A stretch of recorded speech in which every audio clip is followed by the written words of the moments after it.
नमो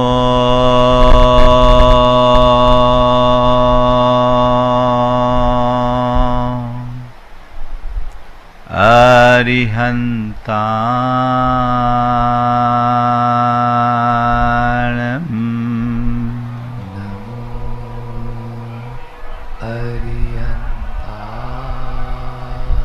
अरिहन्ताणं नमो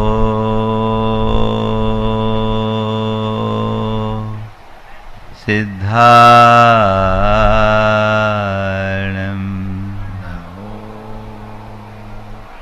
सिद्धाणं नमो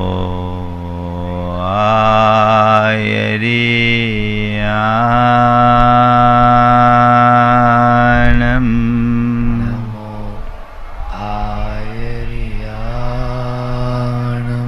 नमो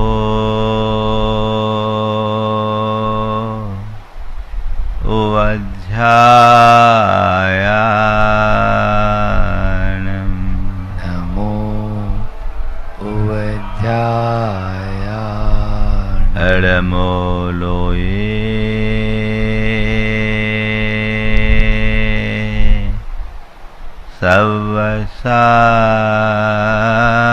सवसाहुनं नमो लोये सवसाहु एषो पञ्चनमोयारो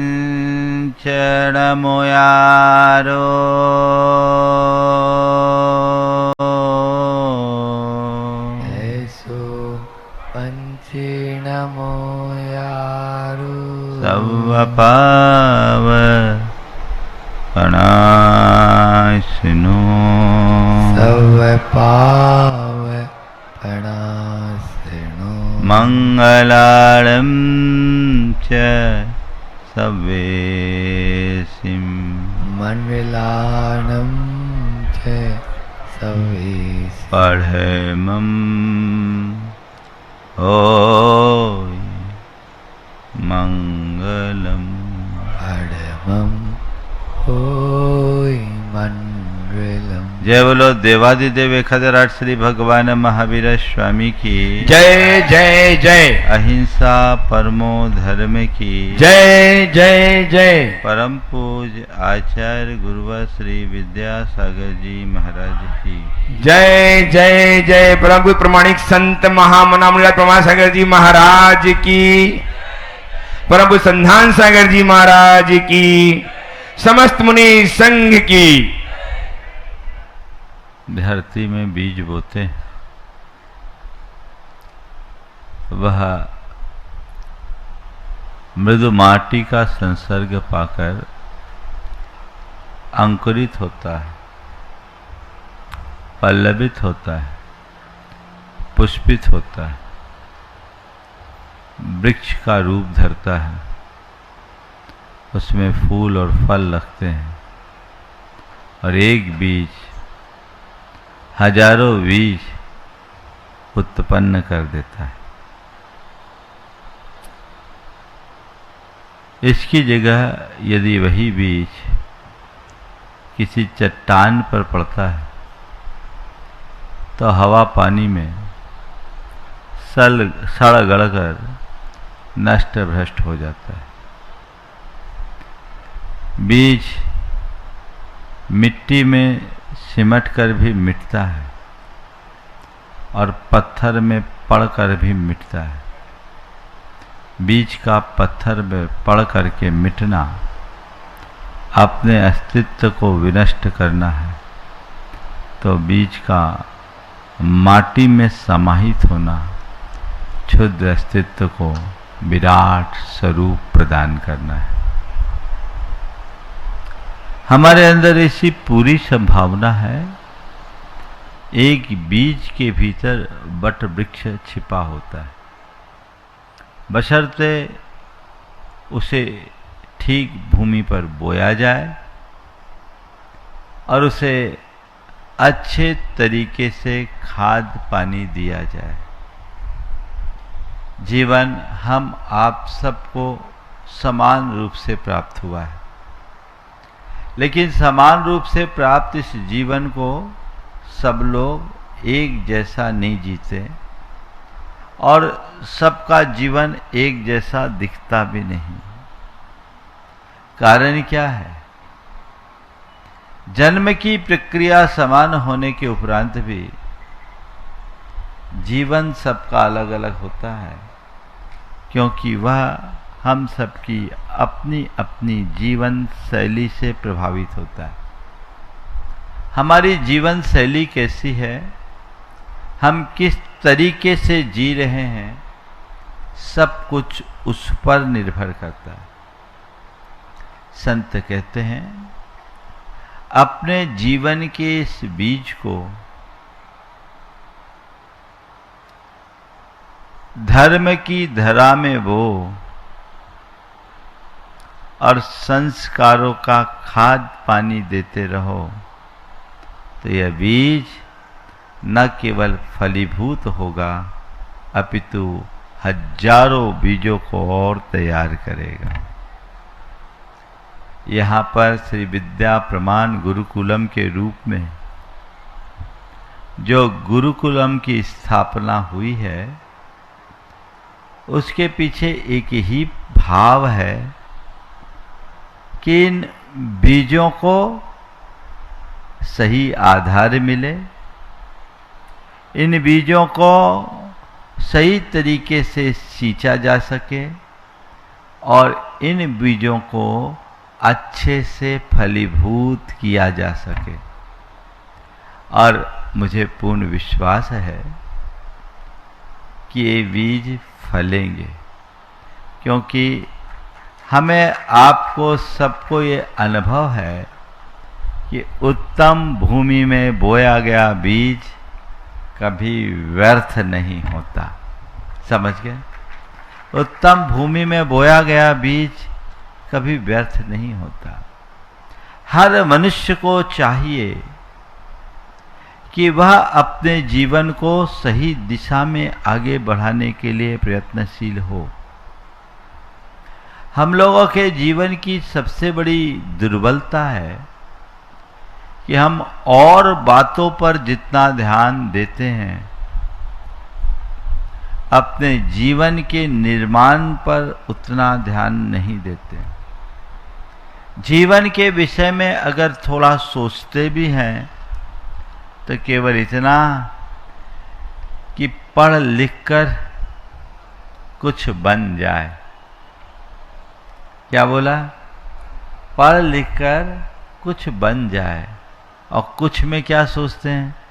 doctor बन जाए, engineer बन जाए, आईएएस बन जाए, सीए बन जाए, एमबीए कर ले, ये कर ले, वो कर ले।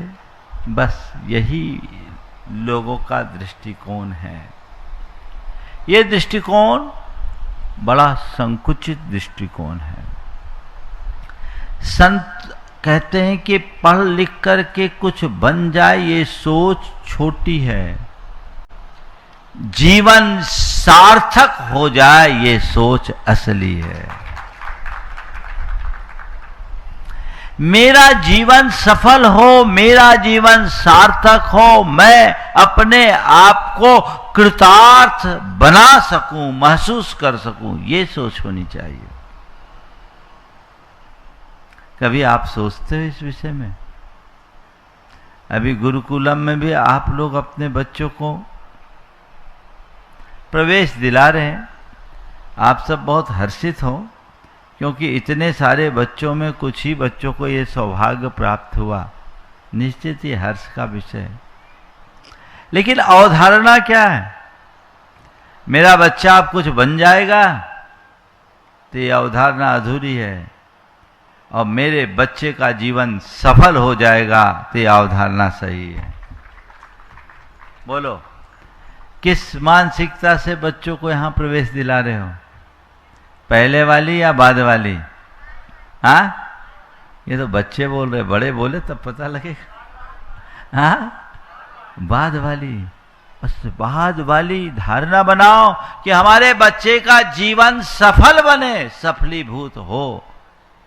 पर बच्चे का जीवन सफल कब होगा? केवल प्रवेश दिलाने से नहीं, वैसा परिवेश देने से। प्रवेश तो मिल गया, परिवेश भी होना चाहिए। आप लोगों को चाहिए कि आप बच्चों के प्रति मोह भाव कम करके बच्चों को प्रोत्साहित करें, उन्हें अच्छे तरीके से मोटिवेट करें। अब बच्चे आ गए हैं, कुछ बच्चों को अपने माँ बाप की याद आएगी और कुछ बच्चों को कुछ माँ बाप को बच्चों की याद आएगी। बोलो, होगा ना? इससे क्या होगा? इससे क्या होगा? गड़बड़ होगा कि नहीं होगा? तो बच्चों को चाहिए वो अपने लक्ष्य के प्रति समर्पित हो जाए, और माँ बाप को चाहिए कि वो बच्चों के भविष्य के प्रति समर्पित हो जाए। इतनी सी बात यदि आपने अपने हृदय में ढाल ली तो फिर कोई कठिनाई नहीं होगी। उन्हें ये बात अच्छे से समझाने की जरूरत है, ये बात अपने हृदय में बिठाने की जरूरत है। यदि ये बात आपके समझ में आ गई, आपने इस बात को अपने अंतर मन में बिठाल दिया, तो बच्चे बहुत उत्साहित होकर लगन से अपने जीवन को सफल बनाएंगे। आज तो भी बच्चे थोड़े हैं, कल इस विषय में मैं विस्तार से प्रकाश डालूंगा कि बच्चों को अपना जीवन कैसे जीना है और अपने जीवन को कैसे सफल बनाना है। लेकिन आप सबसे मैं इतना जरूर कहना चाहता हूं कि हर व्यक्ति को ये चाहिए कि अपने हृदय में धर्म को अच्छे से प्रतिष्ठापित करे, और धर्म को अच्छे से प्रतिष्ठापित करने के लिए आपके मन में धर्म की सही समझ होनी चाहिए। अपने अंदर समझ विकसित कीजिए।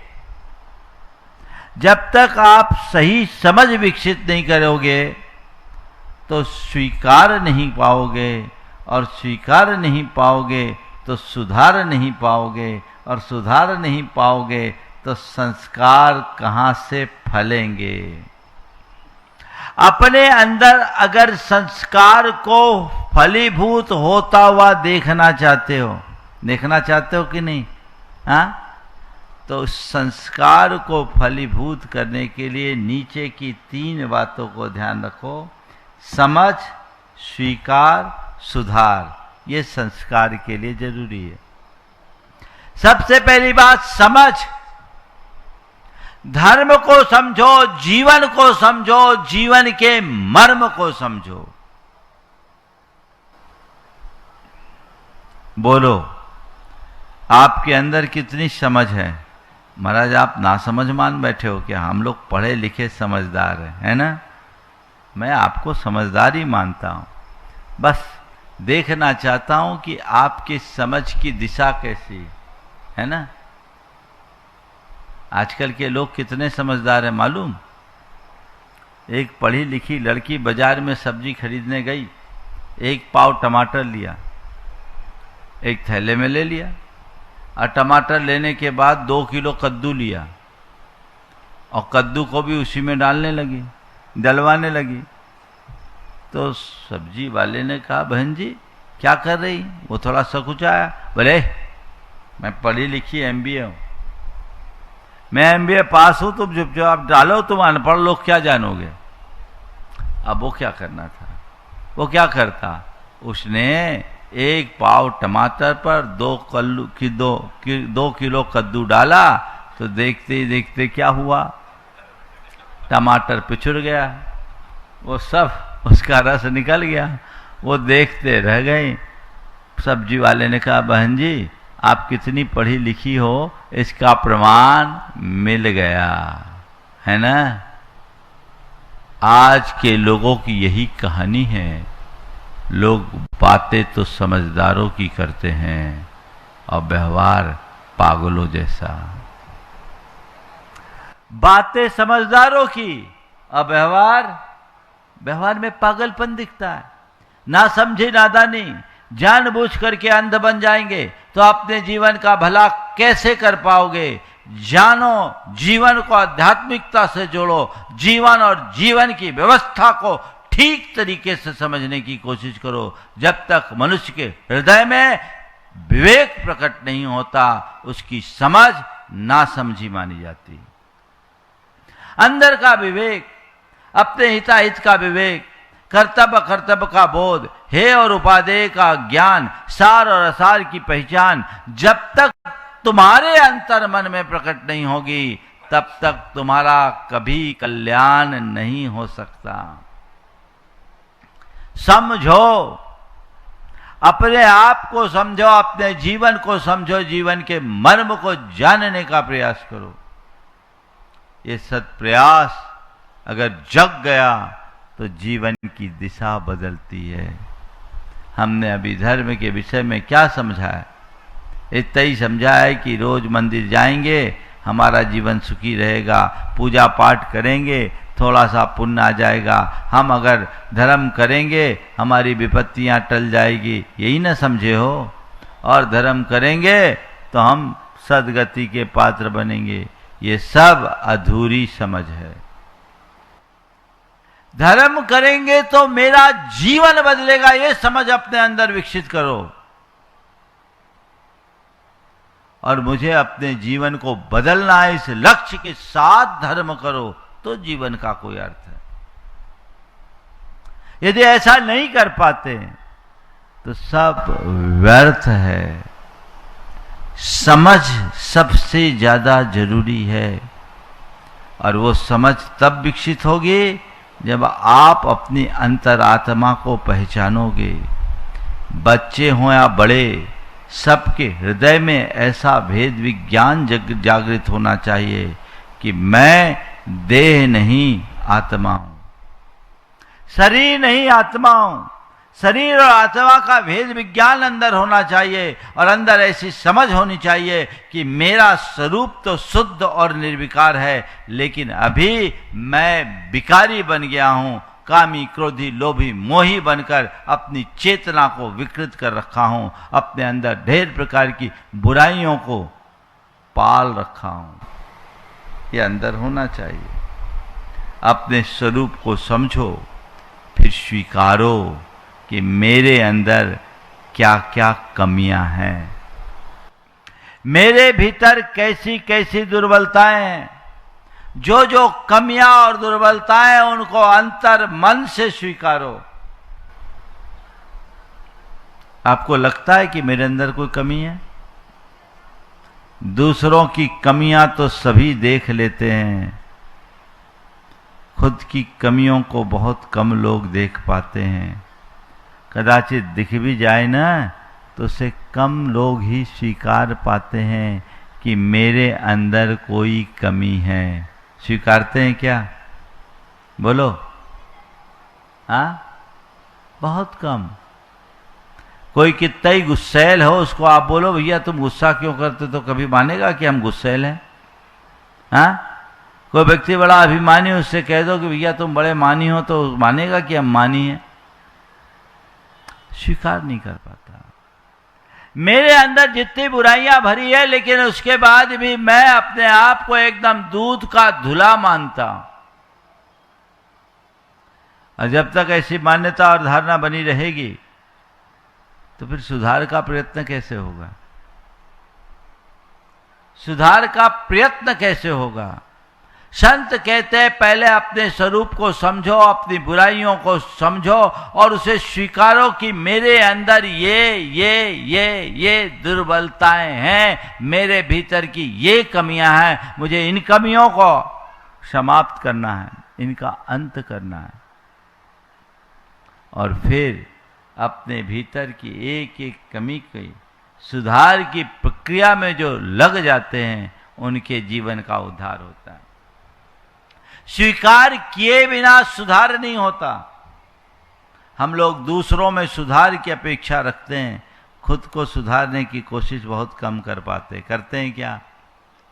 नहीं करते। संत कहते हैं अपनी कमियों को एक्सेप्ट करो, और उन्हें परिवर्तित करने का प्रयास करो, उसे सुधारने का प्रयत्न करो। अपनी कमियों को जब हम खुद सुधारने के लिए तत्पर होंगे तब हमारा जीवन रूपांतरित होगा, तब हम अपने जीवन को बदल पाएंगे, तब हमारे अंदर के संस्कार भलीभूत होंगे। अन्यथा सब कुछ सतही बनकर रह जाएगा, भीतर से कुछ भी घटित नहीं हो पाएगा। अपने अंतरंग में वह सब कुछ घटित करना चाहते हैं तो हमें ये बदलाव बहुत जरूरी है। ये प्रयास और पुरुषार्थ करनी चाहिए। और सुधार की प्रक्रिया में जब हम गलतियों को स्वीकारते हैं तो हमारी सोच में परिवर्तन आता है। सोच के परिवर्तन से हमारी भाषा और व्यवहार बदलते हैं। जब हमारी भाषा और व्यवहार में परिवर्तन आता है तो पूरा जीवन आमूल चूल परिवर्तित हो जाता है। हमें ऐसा परिवर्तन अपने भीतर घटित करके देखना है और उस दिशा में आगे बढ़ने की कोशिश करनी है। आज आप लोग यहाँ आए हैं, परसों है ना, आज 14 तारीख हो गई, परसों सभी का पहली बार गुरुकुल में प्रवेश होगा। ये एक बड़ा उत्सव जैसा वातावरण होगा। ये बच्चे जाएंगे, आप लोगों ने जितने उत्साह के साथ बच्चों को प्रवेश दिलाया उससे कहीं ज़्यादा उमंग हमें विद्यालय में पहुंचाने का होना चाहिए, जो जीवन की एक नई शुरुआत होगी। यहाँ बच्चे कुछ बनेंगे नहीं, यहाँ आने के बाद अपने जीवन को सफलीभूत करेंगे, सफल और सार्थक बनाएंगे। यहाँ पढ़ लिख कर वे खुद का कल्याण करेंगे, समाज का मान बढ़ाएंगे, धर्म के संस्कारों को आगे बढ़ाएंगे। बस आज अधिक बोलने की मानसिकता नहीं है, सार संक्षेप में इतना ही आशीर्वाद है। आगे की जो भी आपके कार्यक्रम हैं यहाँ संपन्न होंगे। सभी से मैं ये कहना चाहूँगा कि वे परसों के 16 तारीख को 5:20 से 6 बजे तक के 7 बजे तक के उस कार्यक्रम में अपनी पूर्ण उपस्थिति दें ताकि सभी के मध्य एक अच्छा आदर्श उपस्थित हो सके। बोलिए परम पूज्य आचार्य गुरुवर श्री विद्यासागर महाराज की जय। बोलो देवादिदेव 1008 श्री भगवान महावीर स्वामी की जय जय जय। अहिंसा परमो धर्म की जय जय जय। परम पूज्य आचार्य गुरुवर श्री विद्यासागर जी महाराज की जय जय जय। परम पूज्य गुरुवर श्री प्रमाण सागर जी महाराज की जय जय जय। नमोस्तु गुरुदेव। मिट्टी पर पानी गिरता है, माटी नम हो जाती है, उसे चाहे जैसा आकार भी दिया जा सकता है और नम माटी पर पड़ा हुआ बीज अंकुरित होकर पल्लवित पुष्पित होता हुआ फलीभूत भी होता है।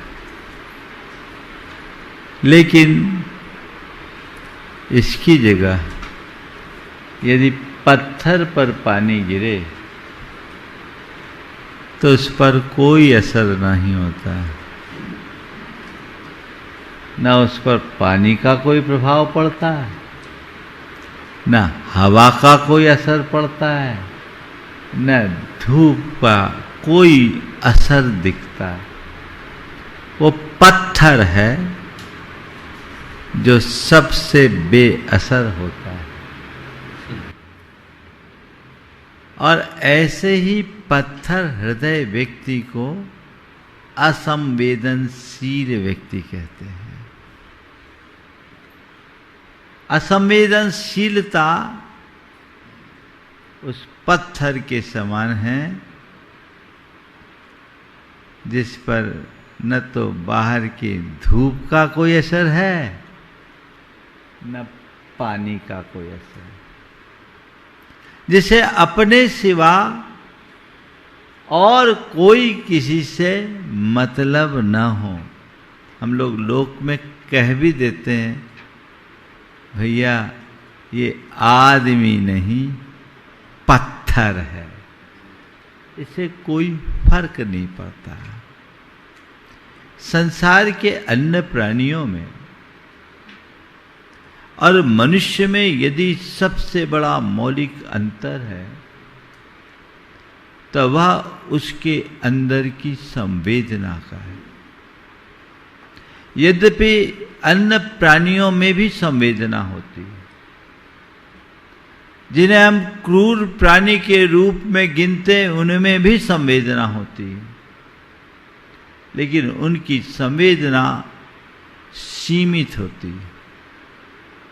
उनकी संवेदना स्वयं के प्रति, अपने बच्चों के प्रति और जो समूह में रहते हैं उस परिवार तक, अन्यों से उन्हें कोई लेना देना नहीं।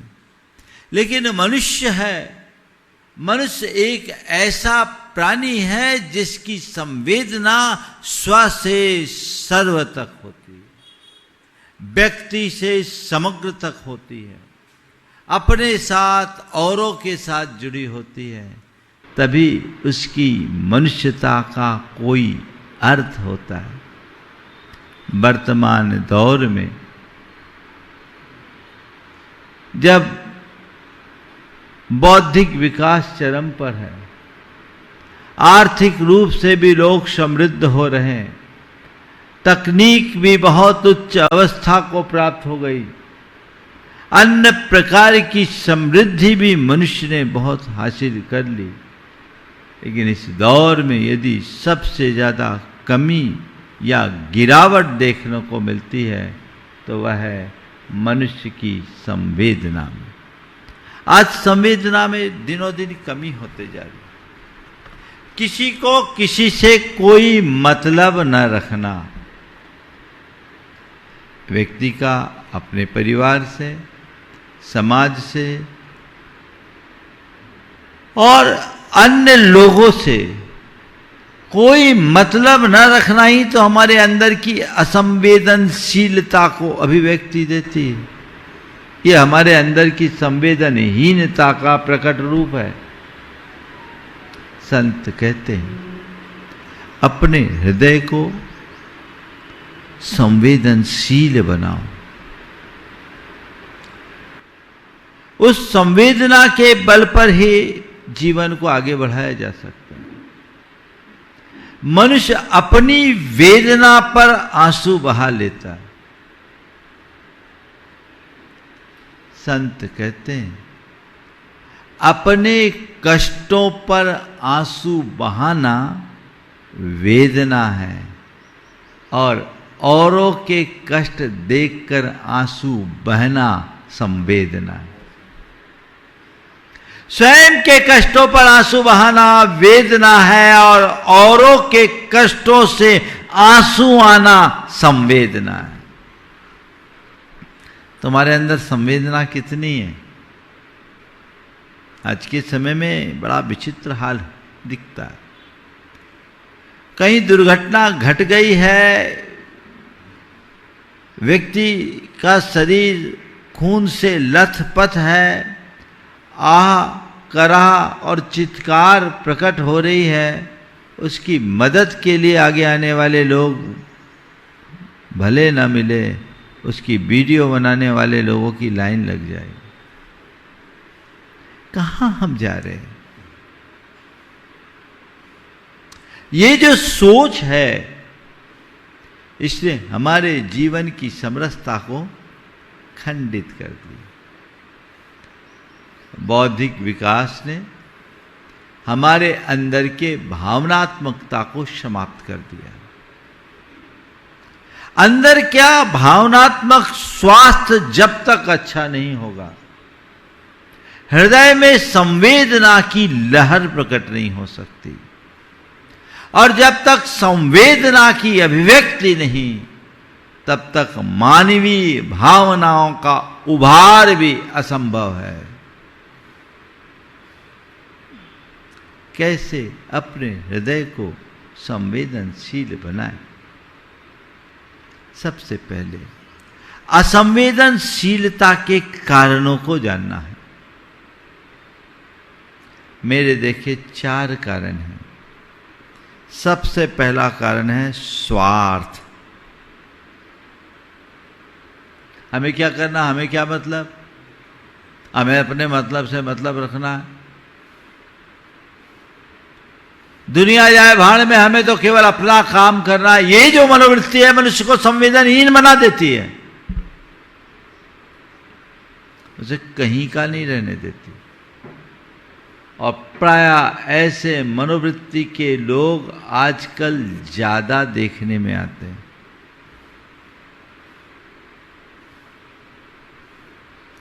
ऐसे लोगों का हृदय कभी द्रवीभूत नहीं हो सकता।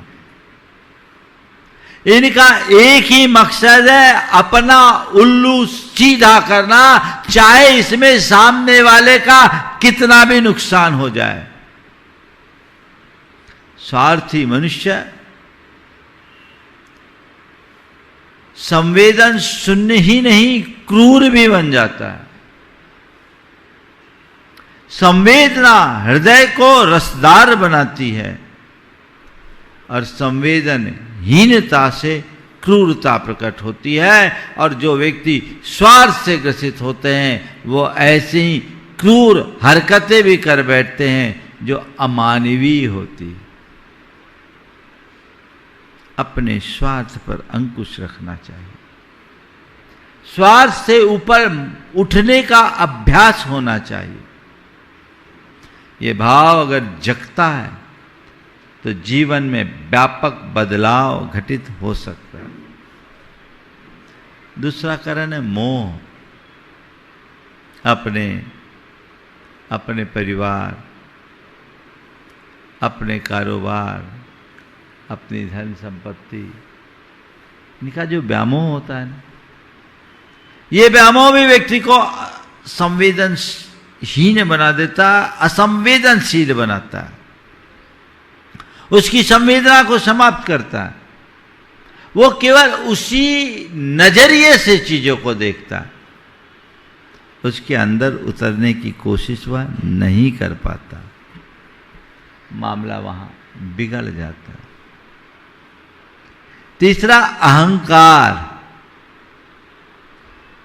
अहंकारी व्यक्ति अपने आप को श्रेष्ठ मानता है, अपने आप को सर्वोच्च मानता है। जो कुछ हूं सो बस मैं ही हूं, मेरे अतिरिक्त और कुछ है ही नहीं। वो अपने अलावा और किसी को गिनता ही नहीं और मुझे कभी किसी की कोई जरूरत है ही नहीं। ये सोच जब अंतर मन में विकसित होने लगती है, हमारे अंदर की संवेदनाएं धीरे धीरे क्षीण होने लगती है। ऐसा व्यक्ति का हृदय असंवेदनशील बन जाता है। और फिर जिन व्यक्ति के हृदय में भौतिकता के प्रति ज्यादा जुड़ाव हो जाता है, भोगवादी मनोवृत्ति के लोग जो केवल अपने भौतिक सुखों को प्रमुखता देते हैं, वे प्रायः पूरी तरह संवेदनहीन बन जाते हैं। आजकल ऐसे लोगों की भरमार। 3 दिन का भूखा भिखारी एक सेठ के यहाँ भीख की चाह से पहुंचा। कहा, सेठ साहब 3 दिन से भूखा हूं, 2 रोटी दे दो तो बड़ी कृपा होगी। सेठ ने कहा, यहाँ कुछ नहीं है। देखो मनुष्य कितना नीचे आ जाता है। इतना बड़ा सेठ और 2 रोटी पूछने पर कह रहा है यहां कुछ नहीं है। भिखारी वैसा नहीं था। कहा, सेठ साहब 3 दिन से भूखा हूं, बड़ी आस लेकर आया हूं, कुछ तो दे दो। कह दिया ने यहां कुछ नहीं। सेठ साहब बड़ी कृपा होगी, कुछ तो दो। तो उसने कहा, ठीक है मैं दूंगा पर एक शर्त है। मैं दूंगा पर एक शर्त है। बोले क्या? मेरी 2 आंखें हैं ना, उसमें एक असली एक पत्थर की। तू बता देगा कौन सी पत्थर की तो मैं तुझे 2 रोटी भी दूंगा, कुछ रुपये भी दूंगा। तू अगर बता दिया कि मेरी कौन सी असली आंख है और कौन सी पत्थर की आंख है, तो ये बता दे तो मैं तुझे सब कुछ दे दूंगा। बता मेरी कौन सी पत्थर की आंख। भिखारी ने आंख को गौर से देखा। कहा, साहब आपकी बाईं आंख पत्थर की आंख है। आपकी बाईं आंख पत्थर की आंख है। सच में उसकी बाईं आंख पत्थर की आंख थी। उसने कहा हद हो गई, आज तक कोई नहीं पहचान पाया, तू कैसे पहचाना? आज तक कोई नहीं पहचान पाया, तू कैसे पहचाना? उसने कहा उसी में थोड़ा सा पानी दिख रहा था, उसी में थोड़ा सा पानी दिख रहा था। तुम जैसे स्वार्थी, अभिमानी, मोही और भौतिकता में मुग्ध लोगों की असली आंखों में, संवेदनहीन व्यक्ति की असली आंखों में पानी नहीं आ सकता। सच में संवेदना आंखों में पानी भरती है तो असंवेदनशीलता के कारण आंखों का पानी सूख जाता है, आंखें भी पथरा जाती है। ये कारण है। और इनका परिणाम क्या होता है? सबसे पहला परिणाम सामाजिक दूरी। ऐसा व्यक्ति किसी से कोई मतलब नहीं रखता, अपने आप को सबसे अलग थलग कर देता है, किसी से कोई लेना देना नहीं, अपने मतलब से मतलब। कैसे काम चलेगा? व्यवहार खत्म, न घर, न परिवार, न समाज, न और कोई। तो फिर मतलब क्या निकलेगा? मतलब जीरो। सामाजिक दूरी हो जाती है, एकदम साइड हो जाता है। कई लोग होते हैं उनको किसी से कोई मतलब ही नहीं है, ज़्यादा है तो अपने बीवी बच्चों तक सीमित रह गए, बाकी कोई मतलब नहीं। ये उचित नहीं। ऐसे लोगों के मन में फिर मानसिक तनाव भी आता है। अब सबसे अलग थलग हो गए, दिमाग में प्रेशर तो बढ़ेगा, तनाव की स्थिति बढ़ती है। देखिए, किसी के जीवन में यदि कुछ अघट घट जाए और थोड़ा व्यथित होकर रो ले तो उसका भार हल्का हो जाता है, होता है। और अंदर अंदर बैठाए रखे तो और टेंशन बढ़ता है। ऐसे ही जो मनुष्य संवेदना से शून्य होता है, उस व्यक्ति के हृदय में एक प्रकार का तनाव बना रहता है। फिर ऐसा व्यक्ति है कर्तव्य से विमुख हो जाता है। हमें क्या करना है, मेरा क्या काम है, मुझे क्या लेना देना, मुझे कोई मतलब नहीं। यह मनोवृत्ति कभी किसी कर्तव्य के प्रति व्यक्ति को तत्पर नहीं होने देती। ऐसी स्थिति में आध्यात्मिक प्रगति तो रुकती है। फिर ऐसे व्यक्ति का आत्मविकास अवरुद्ध हो जाता है। वो धर्म और साधना के क्षेत्र में आगे नहीं बढ़ सकता। जैसे सूखी धरती पर बोया गया बीज अंकुरित नहीं होता, वैसे शुष्क हृदय में धर्म का अंकुर उत्पन्न नहीं होता। हृदय में संवेदना होनी चाहिए, सरसता होनी चाहिए, ये जीवन में आगे बढ़ती। आजकल लोगों में इसका घोर अभाव। अब किसी को किसी से कोई मतलब नहीं। देखते हैं अब तो कुछ घटनाएं देख करके तो बड़ा विचित्र लगता है कि लोग अपने माता पिता के प्रति संवेदनहीन हो जाते हैं, अपने परिवार के प्रति संवेदनहीन हो जाते हैं, अपने बच्चों के प्रति संवेदनहीन बन जाते हैं, समाज के प्रति असंवेदनशील बनते हैं, देश के प्रति असंवेदनशील बनते हैं और कई क्रूर घटनाएं सामने आ जाती है। यदि कोई माँ अपने बच्चे को जन्म देकर झाड़ी में फेंक रही है तो ये उसके अंदर की क्रूरता की अभिव्यक्ति नहीं है क्या? सोचने की बात है। कोई बेटा अपने माता पिता को वृद्धाश्रम में जाने के लिए बाध्य कर रहा है, क्या इनके असंवेदनशीलता का द्योतक नहीं है?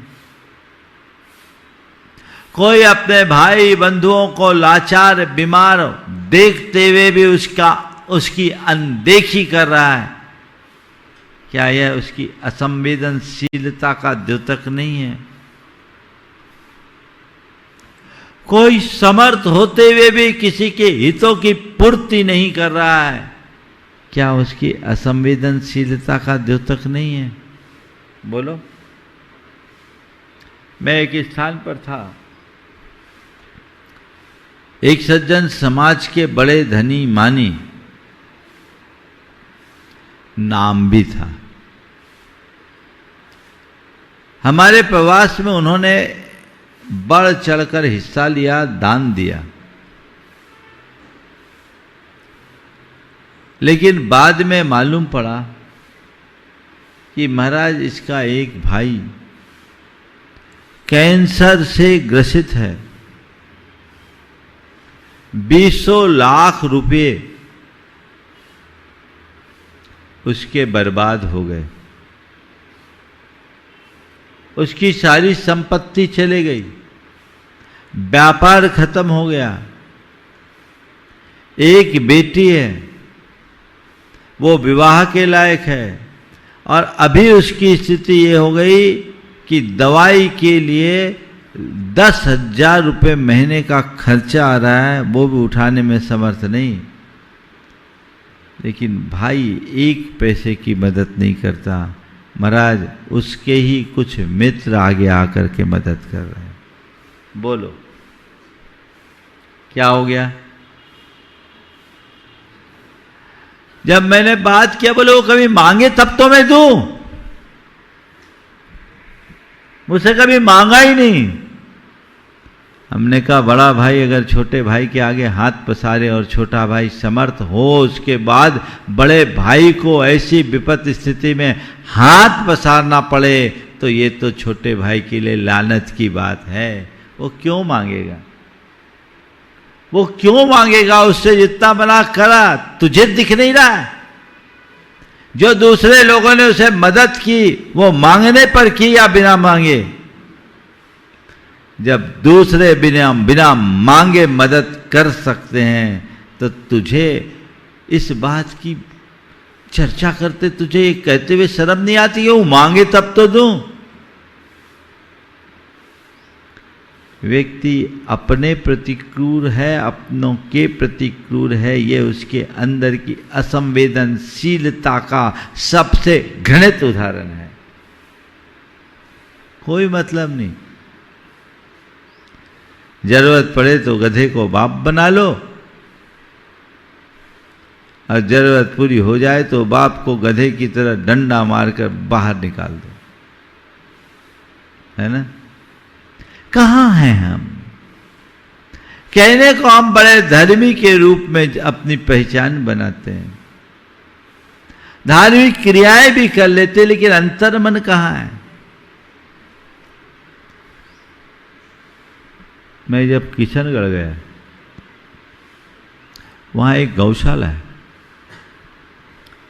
गौशाला क्या है? पूरी करुणा की कविता है। कभी जाओ तो जरूर देखना। उस गौशाला में प्राय एक्सीडेंटल गायों को रखते हैं। बड़ी सारी गौशाला, उनका बहुत बढ़िया ओटी, उनके गायों के रहने की जगह का बहुत व्यवस्थित। वहां मैं एक दिन देख करके बिल्कुल भाव विभोर हो गया। एक गाय जिसकी 3 पैर थे, एक पैर कटा हुआ था, और वो एक गाय जिसके 3 पैर थे, उनने उसे कृत्रिम रूप से जोड़ रखा था, वो 4 बछड़ों को दूध पिला रही थी। 4 बछड़ों को एक साथ दूध पिला रही थी। खुद के 3 पैर हैं, 4 बछड़ों को दूध पिला रही है। और मेरा आश्चर्य तो तब और बढ़ गया जब मालूम पड़ा इसके एक भी बछड़े नहीं है, इसमें एक भी बच्चा इसका नहीं, इसका बच्चा मर गया। और जो 4 बछड़े दूध पीते थे उनकी माएँ नहीं थी। गाय में ऐसा है, एक गाय दूसरों के बच्चों को दूध पिला सकती है, पर अब दूध पिलाने की बात तो जाने दो, अगर घंटे भर किसी बच्चे को खिलाने की बात आ जाए तो खिलाने को तैयार नहीं। कहाँ चले गए? और अब दूसरों के बच्चों को तो जाने दो, खुद के बच्चों के लिए टाइम नहीं, उनके लिए भी आया है, उनके भरोसे छोड़ दे, है ना? आया को लगा लो, आपके शब्दों में मैड। ये पागलपन ही तो है। ये हमारे जीवन की विकृति का सबसे बड़ा कारण है। औरों के अस्तित्व को जब तक हम स्वीकार नहीं करते तब तक हम किसी का सत्कार भी नहीं कर सकते।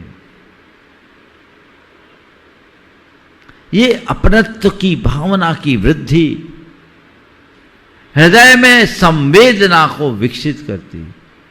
जिसके प्रति अपनत्व होगा उतनी उसके प्रति संवेदना होगी। देखो, बिल्ली एक क्रूर प्राणी है। अपने जिस मुख से वो चूहों को पकड़ती है उसी मुख से अपने बच्चे को उठा के एक स्थान से दूसरे स्थान पर रखती है। पर क्या है, चूहा उसका शिकार है और बच्चा उसका लाल। यही है। एक कसाई अपने जिन क्रूर हाथों से मूक प्राणियों का वध करता है, उन पर खंजर चलाता है, उन्हीं हाथों से अपने बच्चे को खिलाता है। वो मूक प्राणी उसका माल है और बच्चा उसका लाल है? अंतर क्या है? मनुष्य का चेतन स्तर जो जो विकसित होता है उसकी संवेदना वैसे वैसे विकसित होती जाती है। बिल्ली की संवेदना अपने बच्चे के प्रति है पर चूहे के प्रति नहीं। कसाई की संवेदना अपने बच्चे के प्रति है पर उन मूक प्राणियों के प्रति नहीं। जिस दिन ये संवेदना व्यापक हो जाएगी, सोच की दिशा परिवर्तित हो जाएगी, सब कुछ बदल जाएगा। अपनत्व समझें, सबको अपने समान मानने की दृष्टि विकसित करे। आया तुला पयासु की उक्ति को चरितार्थ करे। महान आत्माओं की संवेदना ऐसी इसी तरह व्यापक होती है। वो अपने साथ औरों का ध्यान रखते हैं। परम पूज्य गुरुदेव के चरणों में जब नेमावर जाना हुआ, 2019 की बात, नेमावर से बिहार हुआ, सतवास के पंछी लाने के लिए गुरुदेव आए।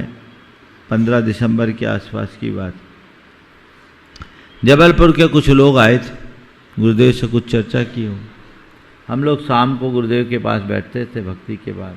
देखा गुरुदेव एकदम अनमने उद्विग्न से बैठे हैं, एकदम गंभीर। पहुंचा, मामला बिल्कुल शांत। मैं जब पहुंचा, बोले गुरुदेव ऐसा लगता आज हम लोग से कोई गलती हो गई। बोले गलती नहीं, बोले आज बहुत गंभीर दिख रहे। बोले क्या बताऊं।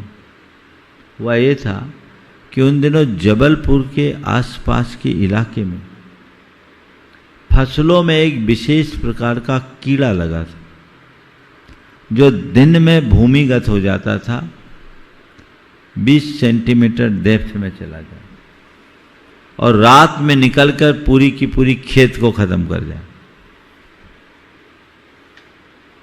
वो गुरुदेव को लोगों ने सूचना दी कि इस तरह का कीड़ा है।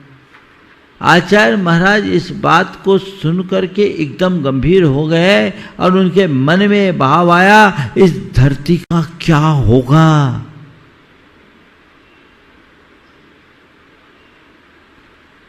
हम भी ऐसी घटनाएं सुनते हैं और सुनकर उसे केवल एक घटना की तरह सुनकर भूल जाते हैं या कुछ दिन याद रखते हैं।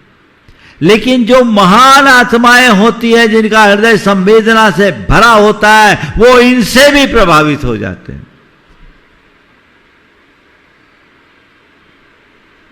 अपने अंदर की उस संवेदना को विकसित करने का अभ्यास करना चाहिए। तब जीवन में कुछ हम सार्थक कर पाएंगे, तभी जीवन में आगे बढ़ पाएंगे। तो भावना योग हमारी इस असंवेदना को संवेदना में परिवर्तित कर सकता है। आपको रोज एक अभ्यास करना है। एकांत स्थान में बैठ जाए, अपनी आंखों को बंद करें, कुछ पल के लिए रोज एक अभ्यास करें। अभ्यास आप कर सकते हैं। आंखें बंद करें और देखिए आज मैंने किसको अनदेखा किया, अनजाने में मैंने किसको अनदेखा कर दिया। इसे बार बार अपने ध्यान में ले, अपनी दृष्टि में ले कि आखिर मैंने किसको अनदेखा किया। और जिस व्यक्ति को आपने अनदेखा किया उसके प्रति करुणा और संवेदना का भाव जगाएं। मन में भाव बार बार दोहराएं कि मैंने जो ये किया ये गलत किया, मुझे उस पर ध्यान देना चाहिए था। हे भगवान वो ठीक रहे, उसका जीवन ठीक बने, उसका हृदय सुख शांति से भरे। मैं उसके काम ना आ पाया, पर अब मैं कभी किसी की उपेक्षा न करूं। और बार बार बार बार एक वाक्य को दोहराएं, सभी प्राणी मेरे समान हैं, सब मेरे जैसे हैं, मैं सबके दुख को अपना दुख मानता हूं, मुझ में करुणा है, मुझ में सेवा है। सभी प्राणी मेरे समान हैं, मैं सबके दुख को अपना दुख मानता हूं, मुझ में करुणा है, मुझ में सेवा है, मैं सेवा के भाव से आगे बढ़ना चाहता हूं। ये बात अपने मन में जगाएं तो आपका हृदय संवेदनशील बढ़ेगा। आप फिर स्वार्थ, मोह, अहंकार और भौतिकता जैसे नकारात्मकता से अपने आप को मुक्त रख सकेंगे। एक छोटा सा ध्यान, अपने हृदय को संवेदनशीलता से भरने के लिए हम 5 मिनट का एक ध्यान करेंगे। आप सब मेरे साथ स्थिर हो जाए। गहरी श्वास लें, गहरी श्वास लें और छोड़ें। 3 बार श्वास लें और छोड़ें।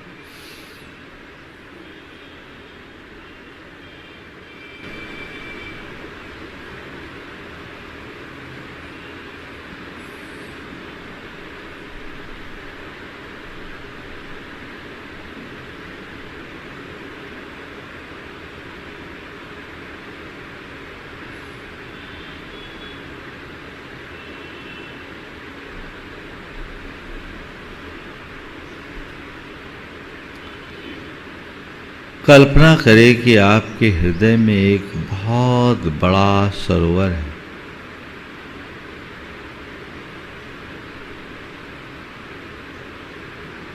हृदय में एक सरोवर की कल्पना करें।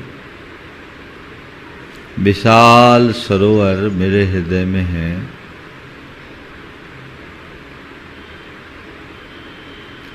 उसका जल स्तर उत्तरोत्तर बढ़ रहा है।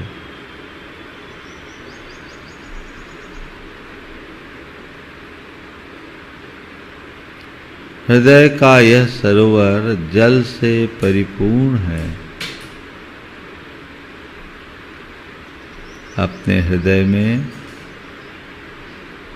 लबालब भरे हुए सरोवर का दर्शन करें।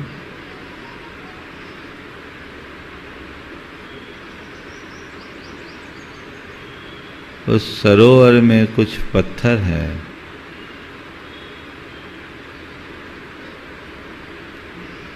निरंतर पड़ते हुए इस जल के आघात से वे पिघल रहे हैं।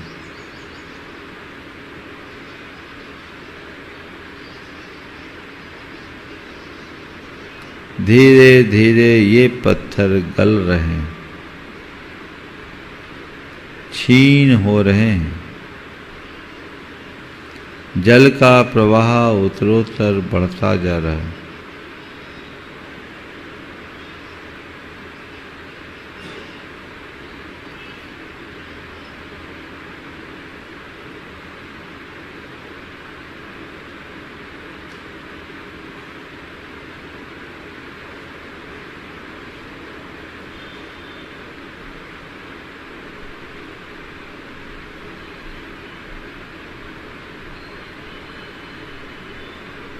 संपूर्ण पत्थर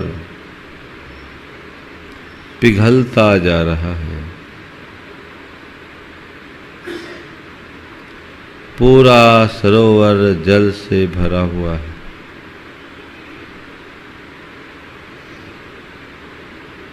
महसूस करे अब इस सरोवर में केवल जल है,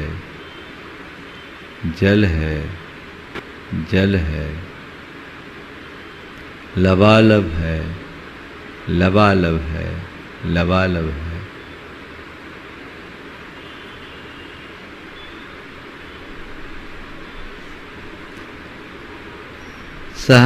संवेदना का जल मेरे हृदय में भरा है। मेरा हृदय सरोवर संवेदना के जल से परिपूर्ण है। असंवेदना के सारे पत्थर गल चुके, मुझ में संवेदना है। मैं संवेदनशील हूँ।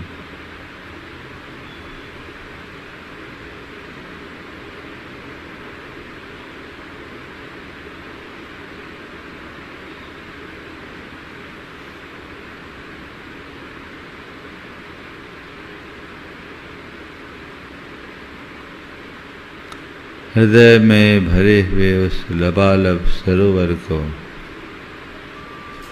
का एहसास कीजिए। ये संवेदना का जल है। असंवेदना के पत्थर पिघल गए।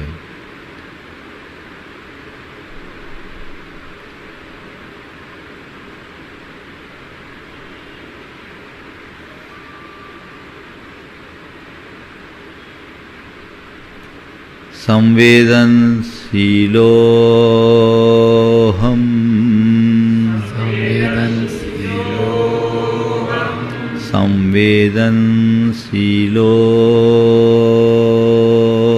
हम, मैं संवेदनशील हूँ। मेरा हृदय संवेदना से परिपूर्ण है। मेरा हृदय संवेदना से परिपूर्ण है। करुणा पूरितो हम, करुणा पूरितो हम, करुणा पूरितो हम, करुणा पूरितो हम। मैं करुणा से आपूरित हूँ। मैं करुणा से आपूरित हूँ। मैं करुणा से आपूरित हूँ। मैं करुणा से आपूरित हूँ। मेरा हृदय, मेरा हृदय करुणा से परिपूर्ण है। करुणा से परिपूर्ण। मेरा हृदय, मेरा हृदय करुणा से परिपूर्ण है। करुणा से परिपूर्ण है। करुणा पूरितो हम, करुणा पूरितो हम, करुणा पूरितो हम, करुणा पूरितो हम। सो हम, सो सो हम, सो हम, सो हम, सो हम, सो हम,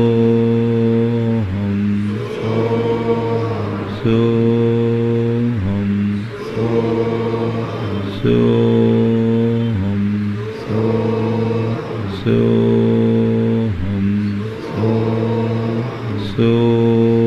हम, सो हम, सो हम,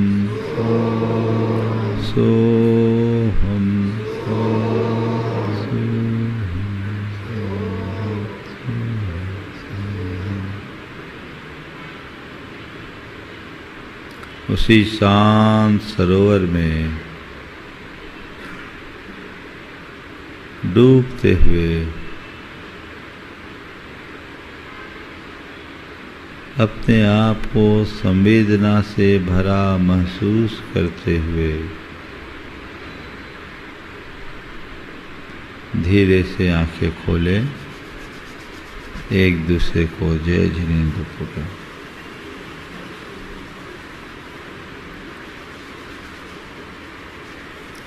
ओम शांति। दोनों हाथ जोड़ते हुए नमोस्तु बोले।